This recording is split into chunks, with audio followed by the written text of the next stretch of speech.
죄형 법정주의에 관한 문제입니다. 내용을 살펴보면 어떤 법이 나오고 있는데 이 법의 내용이 뭐냐면 공중도덕상 유해한 업무에 취업시킬 목적으로 근로자를 파견한 사람은 형사처벌한다. 그러니까 누가 어떤 사람을 유해한 업무에 취업시킨다면 이 사람을 벌금을 주던지 감옥에 보내자, 이런 법률이 있었다는 거죠. 여기에 대해서 헌법재판소가 뭐라고 했냐면 공중도덕상 유해한 업무는 그럼 뭐냐? 유해하다는 게 도대체 무슨 의미냐? 여기에 관해서 이 법률에서 정의는 물론 의미를 해석할 수 있는 아무런 수식어도 두지 않았다. 그냥 나중에 재판을 했을 때 판사가 봐서 이거 유해하다 라고 생각이 되면 처벌하고, 이 정도는 유해하지 않은데?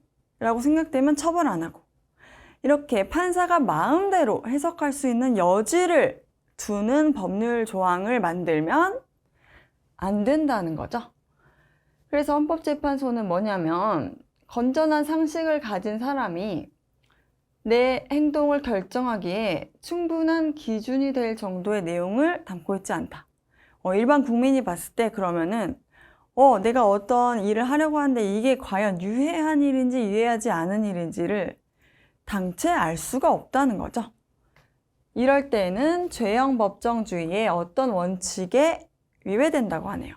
바로 명확성의 원칙이겠죠. 법은 명확해야 된다. 고 했을 때 이제 보기를 볼게요. 범죄와 형벌 사이에 적정한 균형이 유지돼야 된다. 이거는 범죄라 하더라도 내가 작은 범죄를 저질렀을 때는 처벌도 작게 받고 큰 범죄를 저질렀을 때는 처벌도 크게 받아야 되겠죠. 이걸 바로 비례성의 원칙, 적정성의 원칙이라고 해요. 그 다음에 2번을 볼게요. 명확하게 규정되어 누구나 할 수 있어야 된다. 이게 바로 명확성의 원칙이죠. 2번과 연결된다는 걸 알 수가 있네요. 3번을 볼게요.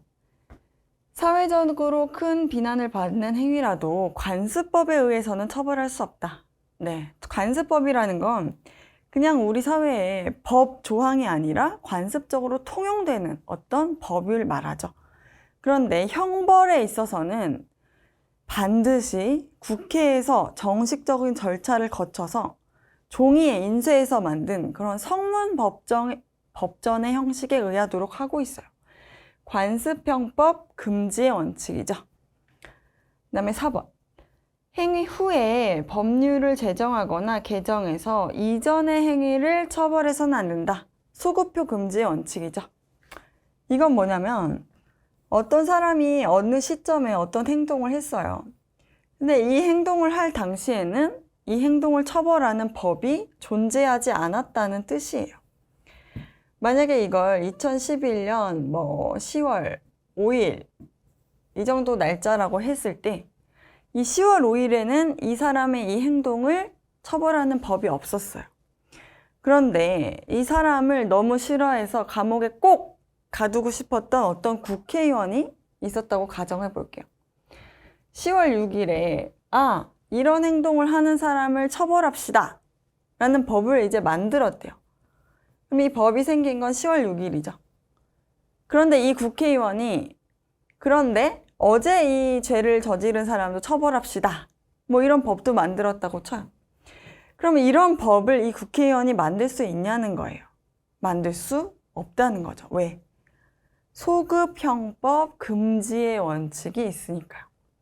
이게 바로 소급. 과거에 있었던 행위를 처벌하는 법률을 나중에 만들어서 과거까지 처벌할 수는 없다는 거죠. 그 다음에 5번을 볼게요. 어떤 사항에 대한 법규가 없을 때 비슷한 사항에 대해서 규정한 법률을 적용해서는 안 된다. 바로 유추해석 금지의 원칙이죠. 아까 이 사례로 돌아가서 보면 10월 5일에 이 행동을 처벌하는 법은 없었는데 이 행동과 비슷한 다른 네모 행동을 처벌하는 법률은 있었어요. 그러면은 이 법률을 끌어와서 얘한테 적용시켜서는 안 된다는 거죠. 이게 바로 유추해석 금지예요. 적절한 이 내용과 맞는 답을 고르면 답은 2번이 되겠습니다.